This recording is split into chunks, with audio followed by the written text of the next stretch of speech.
ಎಲ್ಲರಿಗೂ ನಮಸ್ಕಾರ. ನಾವೀಗ ಕನ್ನಡ ಭಾಷೆಯ ಲೇಖನ ಚಿಹ್ನೆಗಳನ್ನು ಪರಿಚಯಿಸೋಣ. ಲೇಖನ ಚಿಹ್ನೆ ಕನ್ನಡ ಭಾಷೆಯ ಆಭರಣವಿದ್ದಂತೆ ಅರ್ಥವತ್ತಾದ ಓದುಗೆ ಲೇಖನ ಚಿಹ್ನೆ ಬೇಕೇ ಬೇಕು. ಅವುಗಳನ್ನು ನೋಡೋಣ ಬನ್ನಿ. ನಾನು ಪೂರ್ಣ ವಿರಾಮ ವಾಕ್ಯ ಮುಗಿದಾಗ ನಾನು ಇರುವೆ. ನಾನು ಅರ್ಧವಿರಾಮ. ಸಂಬಂಧಿತ ಎರಡು ವಾಕ್ಯಗಳನ್ನು ಬೇರ್ಪಡಿಸಲು ನಾನು ಬೇಕು. ನಾನು ಅಲ್ಪ ವಿರಾಮ ವಾಕ್ಯದ ಮಧ್ಯೆ ಪದಗಳ ನಡುವೆ ಸಣ್ಣ ವಿರಾಮಕ್ಕೆ ನಾನು ಬೇಕು.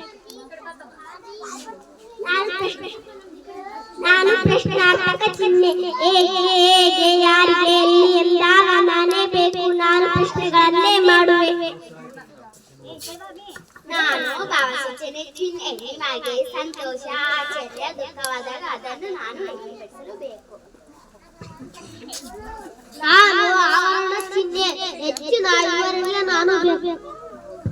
ನಾನು ಉದಾಹರಣೆ ಚಿಹ್ನೆ ನುಡಿಮುತ್ತು ಗಾದೆಗಳು ಮತ್ತು ಸಂಭಾಷಣೆಯನ್ನು ಗುರುತಿಸಲು ನಾನೇ ಬೇಕು. ಧನ್ಯವಾದ. ನಾನು ವಿವರಣ ಚಿಹ್ನೆ ಒಂದು ವಿಷಯದ ಬಗ್ಗೆ ವಿವರಣ ಮಾಡುವಾಗ ನಾನು ಬೇಕು.